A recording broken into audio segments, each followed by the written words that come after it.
नमस्कार साथियों, रेलवे अपने हर साल वैकेंसी देने के वादे पर कायम रहते हुए एक बार फिर से आरआरबी टेक्नीशियन ग्रेड फर्स्ट और ग्रेड थर्ड का नोटिफिकेशन आउट कर दिया है। हम इस नोटिफिकेशन के अंदर सभी जो बेसिक जानकारी जानने लायक है उन सभी के बारे में बात करेंगे। कौन कौन सी इंपोर्टेंट डेट होने वाली है, तो चलिए शुरू करते हैं। यदि आपको वीडियो अच्छा लगे हो तो साथियों आप वीडियो को लाइक और चैनल को सब्सक्राइब करना ना भूलें। सबसे पहले बात करेंगे कि एप्लीकेशन ऑनलाइन कब से होंगे। तो आप 28 तारीख से ही फॉर्म भर सकते हैं और 28 जुलाई तक फॉर्म भर सकते हैं। उसके बाद यदि आपने फॉर्म भर दिया है, पेमेंट नहीं काटा है, तो आपको 2 दिन का और टाइम मिलता है। आप 30 तारीख तक ये पेमेंट कर सकते हैं। उसके बाद की बात आती है कि आप यदि कुछ गलत हो गया है फॉर्म भरते टाइम, तो आप 1 तारीख से लेके 10 तारीख के बीच में इसके अंदर करेक्शन भी कर सकते हैं साथियों। उसके बाद ये विंडो पोर्टल दोबारा नहीं खुलेगा, तो आप फॉर्म को अच्छे से भरें। उसके बाद हम नेक्स्ट चलते हैं इसकी वैकेंसीज के ऊपर।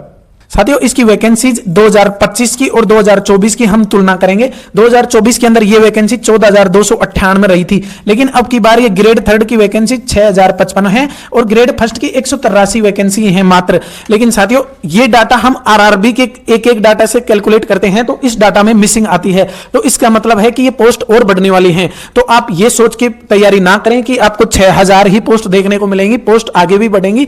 और यदि आप अब हर साल वैकेंसी आ रही है तो लगभग 6-7-8 हजार के अंतर्गत ही वैकेंसी आएंगी। तो आपको अब यह भी मान लेना चाहिए कि मुझे सिलेक्शन इन्हीं वैकेंसीज में से लेना है। साथियों हम इसके अंदर नेक्स्ट देखते हैं कि हम इसकी तैयारी भी करें, मेहनत भी करें, तो हमें सैलरी कितनी मिलने वाली है, क्योंकि अल्टीमेट हम सब सैलरी के लिए ही काम करते हैं। तो सबसे पहले हम देखेंगे ग्रेड फर्स्ट की सैलरी लेवल 5 के अंतर्गत आती है, जिसकी बेसिक पे 29,200 रुपए है। लगभग आपको इन हैंड 50,000 प्लस पहली सैलरी मिलने वाली है। और इसका मेडिकल कैटेगरी B1 होने वाला है। साथियों मेडिकल का विशेष ध्यान रखो, एक बार आप तैयारी करने से पहले ही मेडिकल टेस्ट करवा लो, क्योंकि और सब जनरल फिटनेस चल जाएंगी ऊपर नीचे, लेकिन यदि आपका मेडिकल कैटेगरी फिट नहीं हुई तो आपको निकाल दिया जाएगा। उसके बाद हम बात करते हैं एज ग्रुप 18 से 33 रहने वाली है।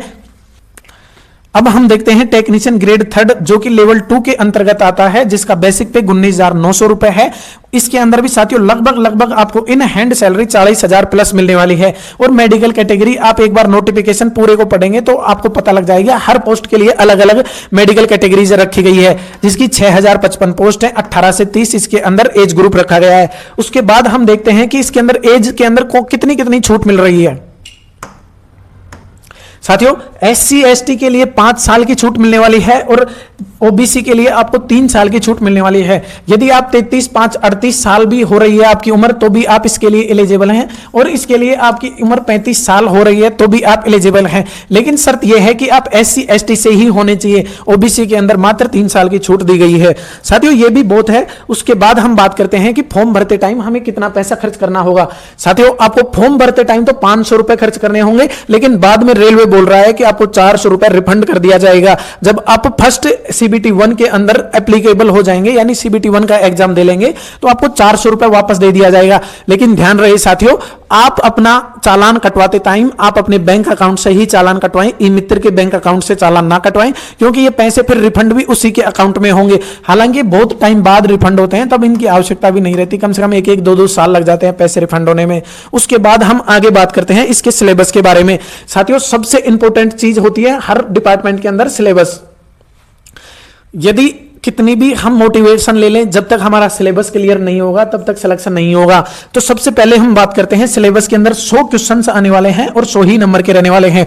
इसके अंदर सबसे बड़ी बात यह है कि प्री मेंस का कोई झंझट नहीं है। आप सिर्फ एक CBT एग्जाम दीजिए और सिलेक्शन पाइए। तो सबसे पहले हम देखते हैं कि मैथमेटिक्स का 25 क्वेश्चन का वेटेज आने वाला है। जनरल इंटेलिजेंस और रीजनिंग का भी 25 क्वेश्चंस का वेटेज आने वाला है। और जनरल अवेयरनेस का 10 नंबर का वेटेज आने वाला है, जिसको रेलवे के अंदर इसको नेग्लेक्ट ही करके चलते हैं। उसके बाद सबसे इंपॉर्टेंट रहता है सबसे इंपॉर्टेंट रहता है जनरल साइंस। जनरल साइंस के 40 क्वेश्चन हैं, 40 मार्क्स के ही। साथियों आधा वेटेज तो ये अकेली लेके बैठी है। आप जनरल साइंस की अच्छे से तैयारी कर लेते हैं तो आपको जो भी साथी तैयारी कर रहा है उसकी मैथ रीजनिंग SSC का हो या रेलवे का हो, मैथ रीजनिंग उसकी प्रॉपर अच्छी रहती है। बात आती है तो जनरल साइंस और जनरल अवेयरनेस की। जनरल अवेयरनेस को आपको अवॉइड करके चलना है, सिर्फ आपको करंट पे फोकस रख के चलना है। करंट साथ रहेगी और 1-2 क्वेश्चन जनरल अवेयरनेस के बिल्कुल बेसिक आते हैं जो सभी के सही होते हैं। लगभग इसमें आप बिल्कुल ना पढ़ोगे, सिर्फ करंट पढ़ोगे तो भी आपके 6 क्वेश्चन सही हो जाएंगे। और इसके अंदर आप दुगनी मेहनत कर लोगे, तो क्योंकि इसके अंदर मेहनत करने से आउटपुट नहीं निकलने वाला है। उसके बाद मैथमेटिक्स और जनरल इंटेलिजेंस में आपके समथिंग 50 नंबर में से 45 नंबर का टारगेट लेके चलना है साथियों। उसके बाद ये बहुत ही शानदार पोस्ट होने वाली है, आगे बहुत अपॉर्चुनिटी मिलने वाली है आपको ज्वाइन होने के बाद। तो यदि आपको साथियों ये वैकेंसीज अच्छी लगती हैं, आप इसका फॉर्म भरने वाले हैं, तो मुझे कमेंट बॉक्स में जरूर कमेंट करके बताएं। और वीडियो अच्छी लगी हो तो चैनल को लाइक और सब्सक्राइब जरूर करें। Thank you.